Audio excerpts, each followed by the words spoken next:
मित्रांनो, अभिनंदन. आपल्या देशाने अखेर विज्ञानाला निवृत्ती दिलेली आहे. वैज्ञानिक दृष्टिकोनाने राजीनामा दिलेला आहे आणि श्रद्धेने किंवा श्रद्धा व्हेंटिलेटरवर जाऊन पडलेली आहे. अंधश्रद्धा दुप्पट ताकदीने राज्य करते. मी अमरनाथ यात्रेवर 2 व्हिडिओ केले होते.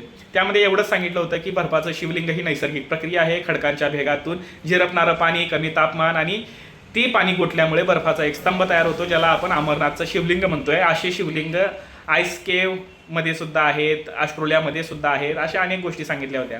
माझी चूक एवढीच झाली की त्या 2 व्हिडिओमधून मी विज्ञान सांगण्याचं धाडस केलं आणि ते आपल्या लोकांना पचलं नाही. त्या लोकांनी मला अनेक लेबल दिले, धर्मद्रोही, अँटी हिंदू, काय म्हणतात, हिंदू विरोधी वगैरे वगैरे, हे काय म्हणतात, नास्तिक आहेत वगैरे, अशा अनेक. त्यात आता अजून एक घटना समोर आलेली आहे. ती म्हणजे एका फ्रीजमध्ये एक शिवलिंग तयार झालेला आहे बर्फाचा. हा व्हिडिओ बघा. जय हो शंकरा, आदिदेव शंकरा. आता या व्हिडिओमध्ये स्पष्टपणे दिसतंय की बाबा तो बर्फाचा गोळा आहे. फ्रीजमध्ये त्याला आकार मिळालेला आहे. लोकांनी तिथं काय केलेलं आहे तर 2 न्यूज चॅनल बोलवले आहेत. सकाळसारख्या बातमीदारांनी याची बातमी केली आहे. याचं आश्चर्य आहे. तिथं आरत्या सुरू झालेल्या आहेत, दर्शन सुरू झालेले आहेत, अनेक व्हिडिओ सुरू झालेले आहेत आणि उद्या कदाचित तिथं एक दानपेटी सुद्धा ठेवली जाईल. त्याच्यावर सुद्धा डल्ला मारला जाऊ शकतोय. कारण विचार करण्यापेक्षा व्हायरल व्हिडिओवर विश्वास ठेवणं आता जास्त सोपं झालेलं आहे. आणि जर उद्या तुमच्या घरामध्ये सुद्धा असा बर्फाचा गोळा तुमच्या फ्रीजमध्ये तयार झाला तर तुम्ही काही विचार करू नका. तुमची बुद्धी बाजूला ठेवा.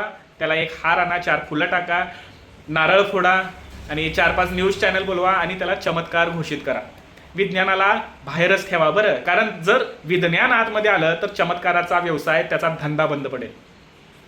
श्रद्धा ही माणसाला बनवते, पण अंधश्रद्धा माणसाला प्रश्न विचारायलाच घाबरवते. अंधश्रद्धेत असलेला माणूस प्रश्न विचारायला कायम घाबरत असतो, हे आठवण ठेवा. आणि आज दुर्दैवानं श्रद्धेपेक्षा अंधश्रद्धा मोठी होत चाललेली आहे. लोक स्वतःच्या डोक्याचा वापर करण्याऐवजी व्हॉट्सअप फॉरवर्डवर जास्त विश्वास ठेवायला लागलेला आहे. आणि लक्षात ठेवा, विज्ञान हा तुमच्या श्रद्धेचा शत्रू नाही, पण अंधश्रद्धा नक्कीच तुमच्या बुद्धीचा शत्रू आहे, एवढं आठवण ठेवा.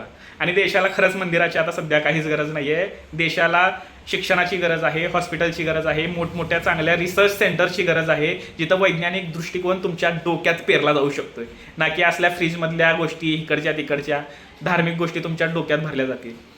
तुमची श्रद्धा असावी, त्याला विरोध अजिबात नाही आहे. श्रद्धा ठेवा, पण अंधश्रद्धा अजिबात बाळगू नका, एवढंच सांगणं आहे.